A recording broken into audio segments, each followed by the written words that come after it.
श्री स्वामी समर्थ सर्वांना. 2026मध्ये गुरुपौर्णिमा बुधवार दिनांक 29 जुलै 2026 रोजी साजरी केली जाईल.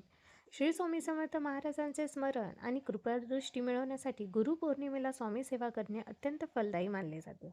स्वामी भक्तांसाठी गुरुपौर्णिमेच्या निमित्ताने इच्छापूर्ती आणि गुरुकृपेसाठी विशेष 21 दिवसांचे स्वामीचरित्र सारामृत पारायण तसेच विशेष सेवांचे आयोजन केले जाते. तर गुरुपौर्णिमेची तिथी आणि शुभमुहूर्त कसा आहे? मुख्य तारीख आहे 29 जुलै 2026, वार आहे बुधवार. पौर्णिमा तिथी प्रारंभ आहे 28 जुलै 2026 रोजी संध्याकाळी 6:18 तर पौर्णिमा तिथी समाप्ती आहे 29 जुलै 2026 रोजी 8:05 वाजेपर्यंत. पूजेचं शुभमुहूर्त काय आहे? तर 29 जुलै रोजी सकाळी 5:41 ते सकाळी 9:04 आहे. विशेष 21 दिवसाची स्वामी सेवा कशी करायची?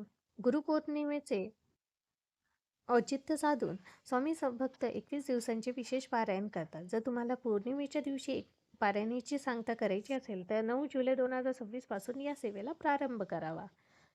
महिलांनी मध्ये मासिक पाळीचे 5 दिवस खंड पडण्याची शक्यता असल्यास त्यांनी ही सेवा 4 जुलै 2026 पासून सुरू करावी, जेणेकरून 5 दिवसांचा गॅप मिळून गुरुपौर्णिमेच्या आसपास किंवा त्यानंतर पारायण पूर्ण होईल. तर पारायण कसे करायचे? रोज श्री स्वामी समर्थ महाराजांच्या प्रतिमेसमोर दिवा लावून संकल्प सोडावा. स्वामी चरित्र सारामृत या ग्रंथाचे रोज नियमाने वाचन करावे. दररोज कमीत कमी 11 वेळा श्री स्वामी समर्थ या मंत्राचा जप करावा. 21 दिवसाचे काय नियम आहे? या 21 दिवसाच्या काळात मद्यपान आणि मांसाहार पूर्णपणे वर्ज्य असावा. कोणाबद्दलही वाईट बोलू नये, वाईट विचार करू नये आणि कोणाचेही नुकसान करू नये. गुरुपौर्णिमेच्या मुख्य दिवशी काय सेवा करायची आहे? जर तुम्हाला 21 दिवसांचे पारायण शक्य नसेल तर गुरुपौर्णिमेच्या मुख्य दिवशी खालील दिलेल्या सेवा कराव्या. पैलपूजा व अभिषेक म्हणजे सकाळी शुभ मुहूर्तावर स्वामींच्या मूर्तीला किंवा फोटोला पंचामृताने अभिषेक करावा. त्यांना पिवळे फूल आणि पिवळे वस्त्र अर्पण करावे. नैवेद्य काय?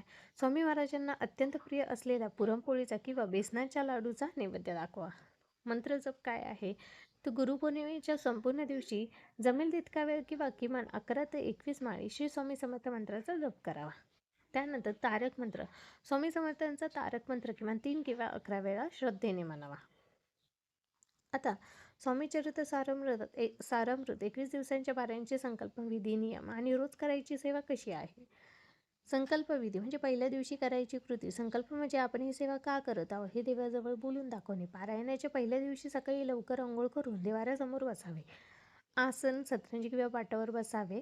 थेट जमिनीवर बसू नये. स्वामींच्या फोटोसमोर दिवा किंवा अगरबत्ती लावावी. हातात पाणी घ्यावे. उजव्या हाताच्या तळव्यावर थोडे पाणी घ्यावे. त्यावर एक अक्षता आणि फूल ठेवावे.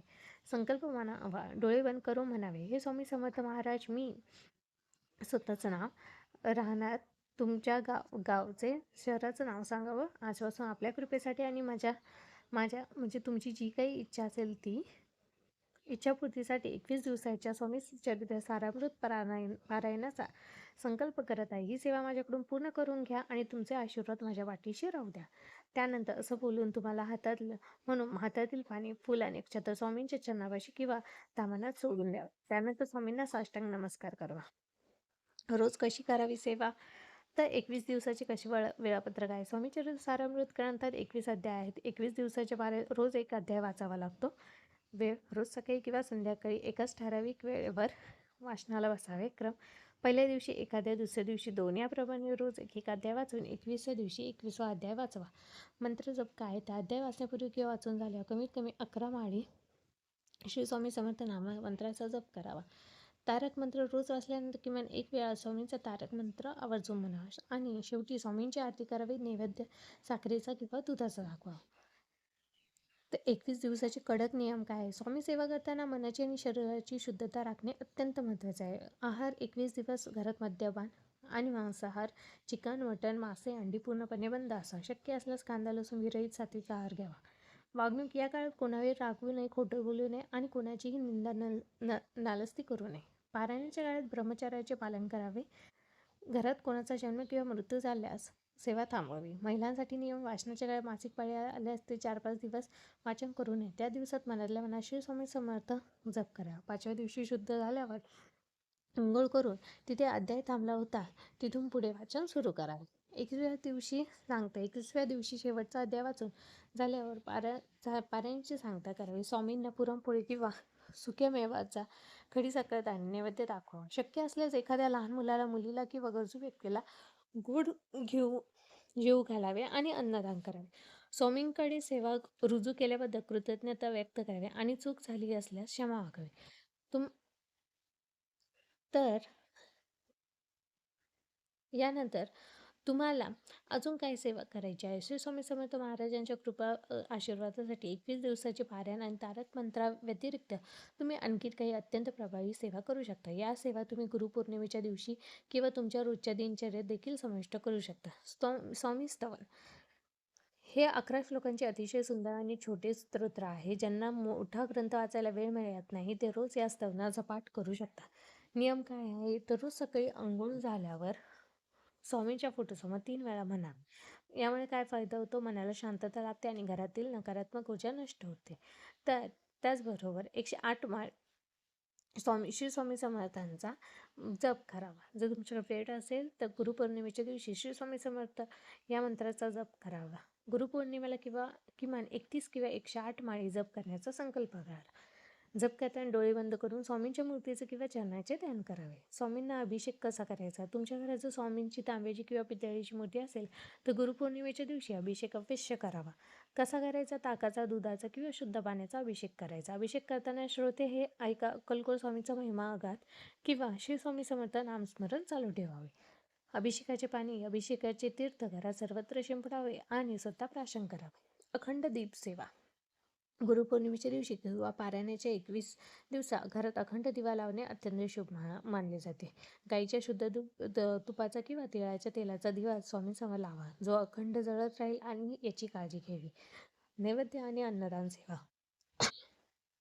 स्वामी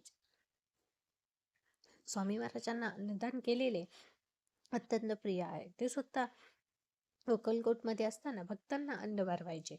घरी करायची सेवा काय? तर पौर्णिमेला स्वामींना पिठलं भाकर, पुरणपोळी किंवा बेसनाचे लाडू यांचा आवर्जून भोग दाखवावा. अन्नदान या दिवशी गोशाळेत जाऊन गाईला चारा घालणे किंवा गरीब गरजू लोकांना अन्नधान्य दान करणे ही सर्वात मोठी स्वामी सेवा मानली जाईल. चपाती आणि साखर सेवा ही रोजची सोपी सेवा आहे. जर तुम्हाला रोज मोठी पूजा करणे शक्य नसेल तर स्वामींच्या आवडीची ही सोपी सेवा रोज करा. स्वयंपाक झाल्यावर पहिली चपाती किंवा भाकरी बाजूला काढावी. त्यावर थोडे तूप आणि साखर ठेवून ती काळ्या कुत्रा किंवा गाईला स्वामींचे नाव घेऊन खाऊ घालावे. स्वामी कुत्र्यांच्या किंवा प्राण्यांच्या स्वरूपात नैवेद्य ग्रहण करता अशी भक्तांची श्रद्धा आहे. श्री स्वामी समर्थ.